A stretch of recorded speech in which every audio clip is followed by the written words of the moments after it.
बॉलीवुड के इतिहास में जब भी दो महानायकों की बात होती है तो जय और वीरू यानी अमिताभ बच्चन और धर्मेंद्र का नाम सबसे पहले आता है।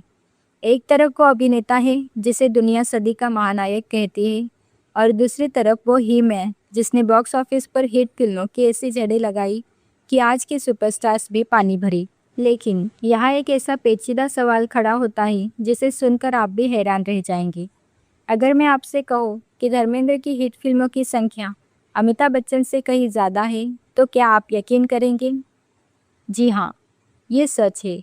धर्मेंद्र ने बतौर लीड एक्टर करीब 268 फिल्मों में काम किया, जिनमें से 93 फिल्में हिट या औसत से ऊपर रही। वहीं अमिताभ बच्चन की 240 फिल्मों में से केवल 64 फिल्में ही इस आंकड़े को छू पाई। अमिताभ बच्चन के सुपरस्टार बनने से बहुत पहले ही धर्मेंद्र अपना सिक्का जमा चुके थे। 1968 से 1977 के बीच जब अमिताभ अपनी पहचान के लिए सात हिंदुस्तानी और रेशमा और शेरा जैसी फिल्मों में संघर्ष कर रहे थे, तब धर्मेंद्र बॉक्स ऑफिस के बॉस बन चुके थे। इस दौरान धर्मेंद्र ने लगातार 43 हिट फिल्में दी। आया सावन झुमके, जीवन मृत्यु, सीता और गीता, राजा जानी और यादों की बारात। ये वो फिल्में थीं जिन्होंने धर्मेंद्र को हर घर का चहेता बना दिया। वो केवल एक एक्शन हीरो नहीं थे, वो उस दौर के ग्रीक गॉड थे। उनकी खूबसूरती और फिजिक के सामने उस वक्त का कोई भी एक्टर नहीं टिकता था। यहाँ तक कि खुद अमिताभ भी उस समय धर्मेंद्र के स्टारडम के सामने फीके लगते थे। साल 1978 बॉलीवुड के इतिहास का वो मोड़ है जिसने धर्मेंद्र से ताज छीनकर अमिताभ के सिर पर सजा दिया। इस एक साल में अमिताभ की 4 बड़ी फिल्में आई: डॉन, त्रिशूल, मुकद्दर का सिकंदर और कस्मे वादे। ये चारों फिल्में ब्लॉकबस्टर रही। यहाँ से अमिताभ ने वो रफ्तार पकड़ी कि अगले 10 सालों तक कोई उनके आसपास भी नहीं भटक सका। 1980 का दशक आते आते बॉलीवुड की हवा बदल रही थी। अमिताभ बच्चन केवल एक अभिनेता नहीं रह गए, वो एक फेनोमेनन बन चुके थे। लेकिन क्या आपने कभी सोचा है कि ऐसा क्यों हुआ? इसका सबसे बड़ा कारण था अमिताभ का प्रोफेशनलिज्म। अमिताभ शुरू से ही अपने करियर को लेकर बहुत सजग थे। उन्होंने बहुत सोच समझकर प्रकाश मेहरा, मनमोहन देसाई और यश चोपड़ा जैसे बड़े निर्देशकों के साथ हाथ मिलाया। उनकी हर फिल्म में एक इवेंट होती थी। दूसरी तरफ थे धर्मेंद्र। उनका स्वभाव बिल्कुल अलग था। धर्मेंद्र दिल के इतने बड़े थे कि वे ना नहीं कह पाते। उनके लिए प्रोफेशनल तरक्की से ज़्यादा ज़रूरी दोस्ती और रिश्ते थे। इसी चक्कर में उन्होंने कई ऐसी फिल्में साइन कर ली जो शायद उन्हें नहीं करनी चाहिए थी। जहां अमिताभ बड़े बैनर्स की महंगी फिल्मों में दिख रहे थे, धर्मेंद्र मिड बजट और लो बजट फिल्मों में सिमटने लगे। यही वो दौर था जब अमिताभ की फ्लॉप फिल्म भी अखबारों की हेडलाइन बनती थी, लेकिन धर्मेंद्र की हिट फिल्में भी कभी कभी गुमनामी में खो जाती थी। बात करते हैं उस दौर की जिसने धर्मेंद्र के फैंस का दिल तोड़ा।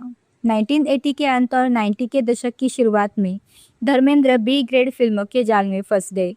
डाकू और पुलिस, मारधाड़ और घिसी-पिटी कहानियों वाली इन फिल्मों ने धर्मेंद्र की वो साख कम कर दी जो उन्होंने अनुपमा और सत्यकाम जैसी क्लासिक फिल्मों से बनाई थी। कहा जाता है कि इन फिल्मों में पैसा तो बहुत था, लेकिन इज्जत और प्रतिष्ठा दांव पर लगी। धर्मेंद्र ने 100 से ज़्यादा ऐसी फिल्में की जिनकी मेकिंग और कहानी बहुत ही साधारण होती थी। इसके विपरीत अमिताभ बच्चन ने खुद को इस दलदल से पूरी तरह बचा कर रखा। अमिताभ ने हमेशा अपनी इमेज और अपनी क्लास को मेंटेन रखा। उन्होंने बूम जैसी एक दो फिल्मों को छोड़ दिया जाए तो कभी भी अपनी गरिमा से समझौता नहीं किया। यही वजह है कि आज भी लोग अमिताभ को एक लेजेंड की तरह देखते हैं, जबकि धर्मेंद्र के करियर का वो हिस्सा अक्सर आलोचनाओं के घेरे में रहता है।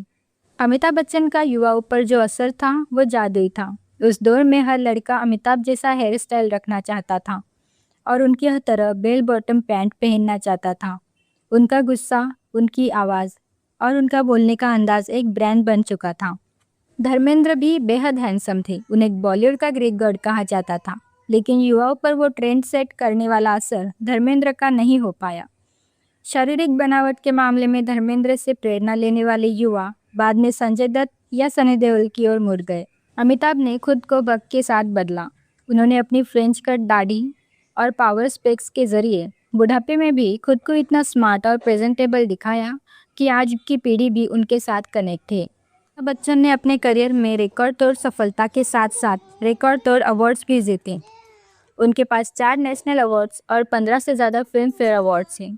लेकिन धर्मेंद्र, ये जानकर आपको हैरानी होगी कि अपने पूरे करियर में इतनी सुपरहिट फिल्में देने के बावजूद धर्मेंद्र को कभी भी बेस्ट एक्टर का फिल्म फेयर अवार्ड नहीं मिला। उन्हें कई बार नॉमिनेट किया गया, जैसा फूल और पत्थर और रेशम की डोर के लिए, लेकिन विजेता का ताज कभी उनके सिर नहीं सजा। करते हैं उस पल की जिसने अमिताभ को अमर बना दिया और धर्मेंद्र को थोड़ा पीछे छोड़ दिया।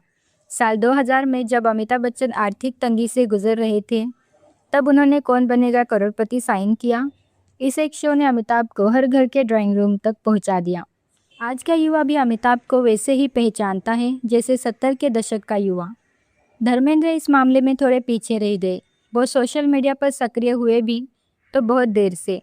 उन्होंने केबीसी जैसा कोई बड़ा धमाका नहीं किया जो उन्हें लगातार लाइमलाइट में रखता। अमिताभ आज एक ब्रांड है। वो विज्ञापन करते हैं, सोशल मीडिया पर अपने रहस्यमय पोस्ट डालते रहते हैं और हमेशा चर्चा में बने रहते हैं। अमिताभ का सिद्धांत रहा है, जो दिखता है वही बिकता है।